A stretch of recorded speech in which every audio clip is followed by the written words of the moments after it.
Well, perhaps the one question rattling around in our heads right now after reading Jesus' commands to us that we should love our enemies is, why? Why should I be kind to the offensive person in my life when what I really want to do is slap him? Is this just another one of the hard Jesus things I'm supposed to do that I really feel I'm not capable of? Why? Jesus even went as far to call these people our enemies. It's a little stronger than what we do. Today I'm going to stick to a lesser label for the everyday kind of people that drive us crazy. Difficult people. Difficult people. When I say difficult person, I'm sure most of you have the memory of at least one person in your life who would fit into this category. And I've collected and seen a number of difficult people, including ones related to friends. My dear friend Helen had a mother-in-law named Rhonda, whose attitude toward Helen seemed to have been spawned by Satan. Whatever Helen did was always wrong.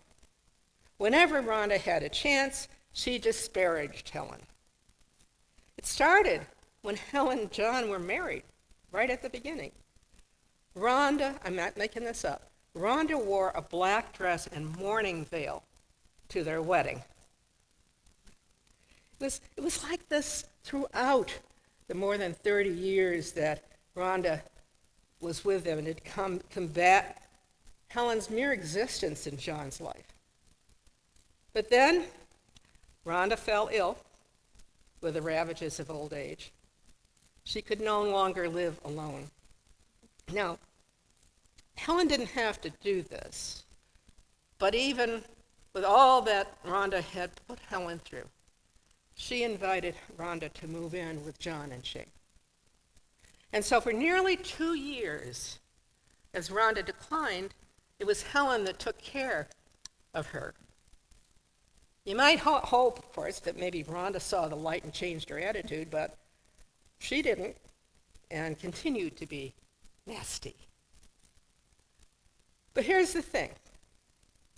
The insight that Helen had, the thing that Helen realized about Rhonda was that she was a fearful person who at some point in her life had been disabled by someone's attitude.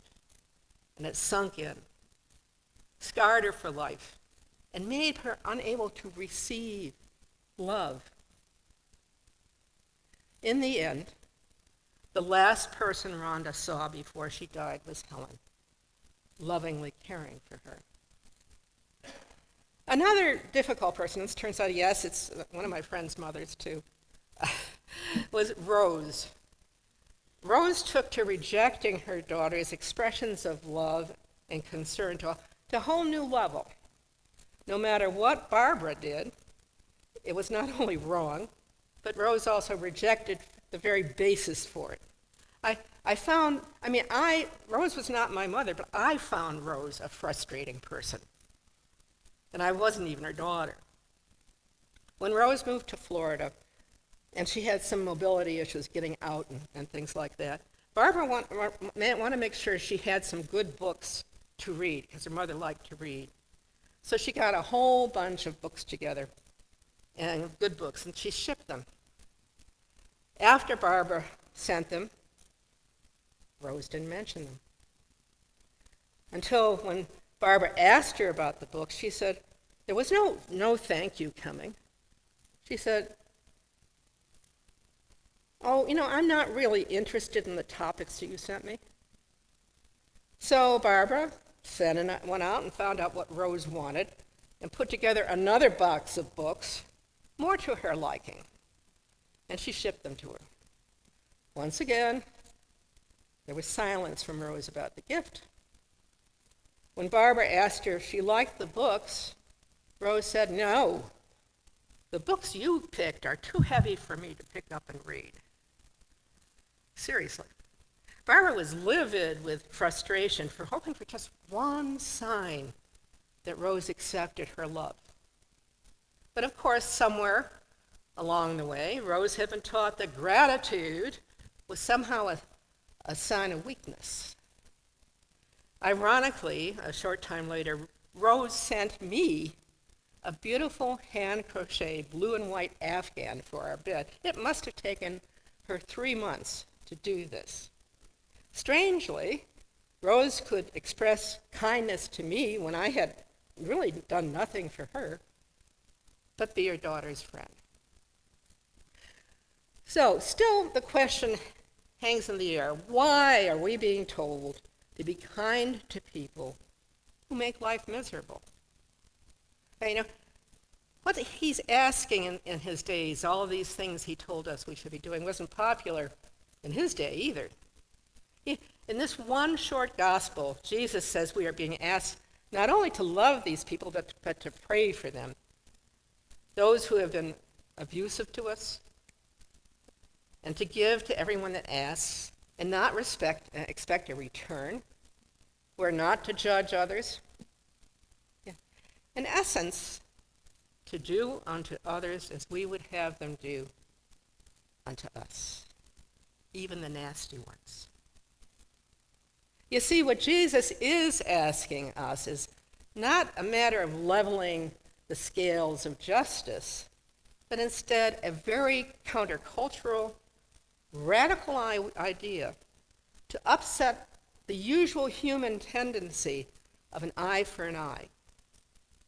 If you understand the culture of the times, and you hear these stories he told us about turning the other cheek and going the extra mile, you'll see that he's asking us to do things, actually, that will confuse and throw off balance those people who are our enemies. The late theologian Marcus Borg explained that these steps are actually a passive resistance to the enemies of that time. It's passive resistance cloaked in kindness. In Jesus' time, for instance, the right hand was used for everything because the left hand was left for bathroom functions. So you had to do things with your right hand. Now, as a result, if someone slaps you on the face and you offer the other cheek, they can't hit you back. You're facing away from the hand that does the slapping. Now, we're also familiar with the saying, go the extra mile. In Jesus' time, Roman platoons of soldiers marched through the fields and towns all the time. And all of these soldiers were wearing a 70-pound backpack.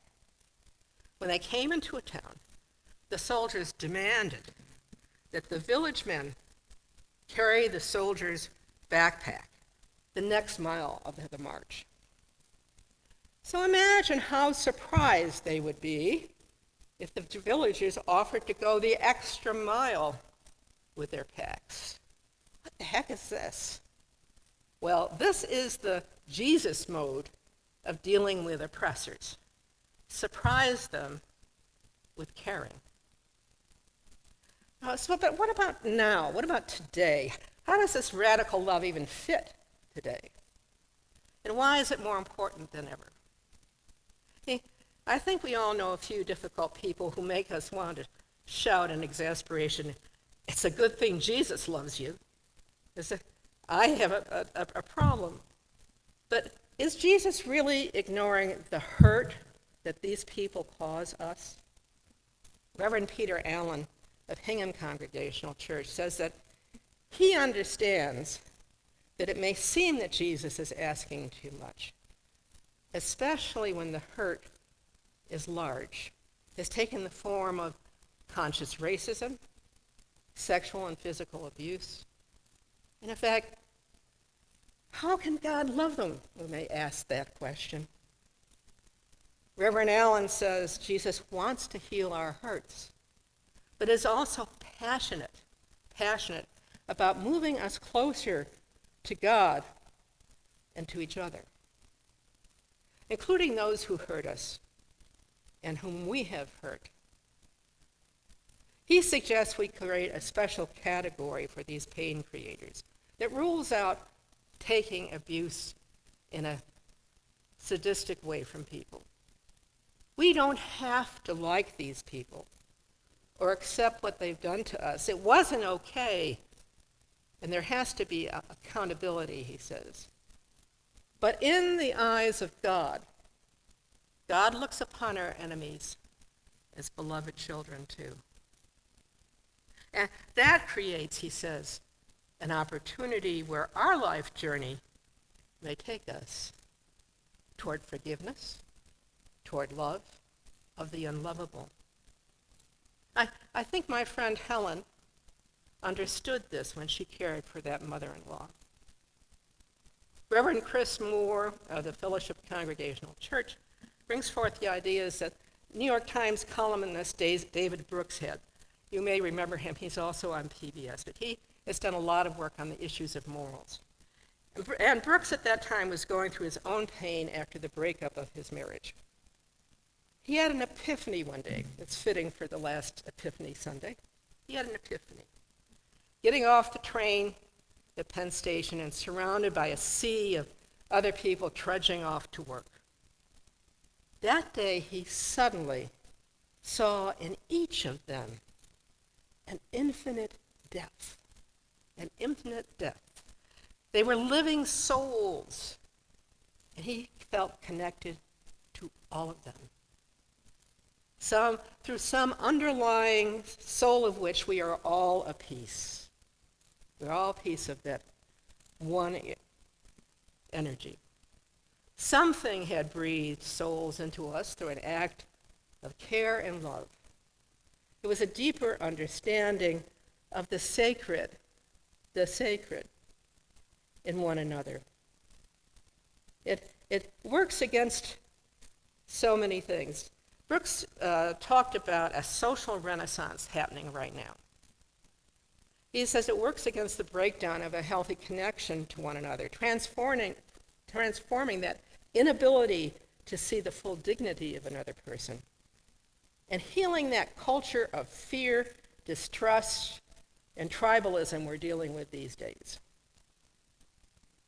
It's gone so much in this decade, in the last few years.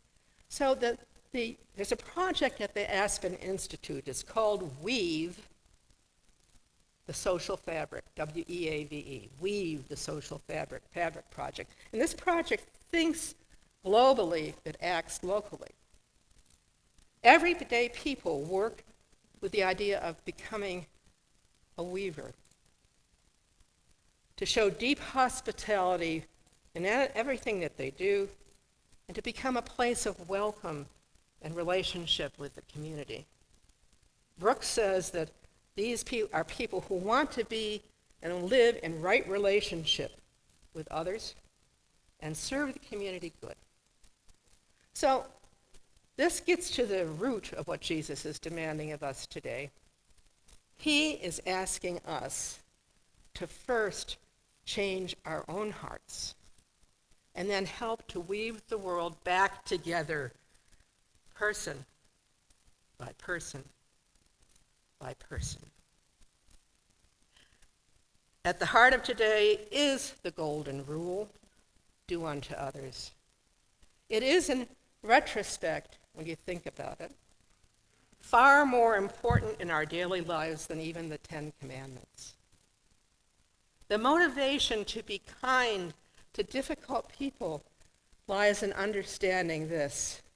Those who are difficult to love are difficult to love because they have gone through difficult things, which have made them the way they are. What you need to do is forgive, and what they need to is your love. We need to remember we can't fix people, but we can provide the kind of caring that is a balm for healing both them and us. We can't fix them, but we can love them anyway.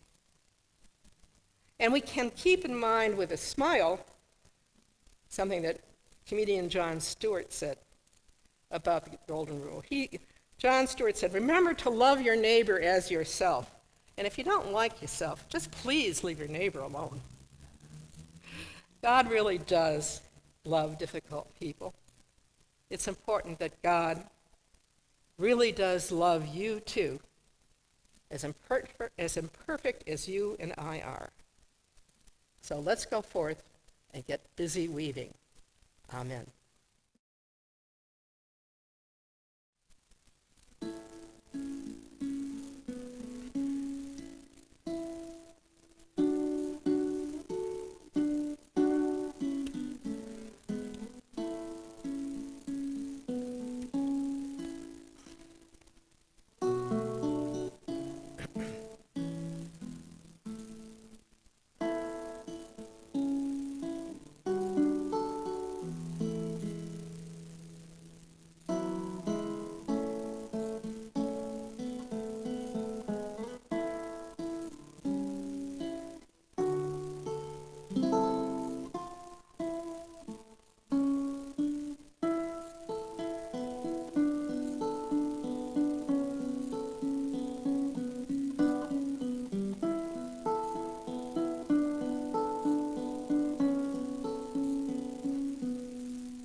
I invite you to get out and get weaving. There are so many holes in the fabric of our society right now. So many holes in our hearts, too, because of the pain and the uncertainty. But most of all, I ask you to weave with those good parts of yourself, the love and compassion and forgiveness that we can give. All this week and well beyond all this week. May God bless you and keep you. May God make God's face shine upon you to see the positive and not just the negative, today and always. Amen.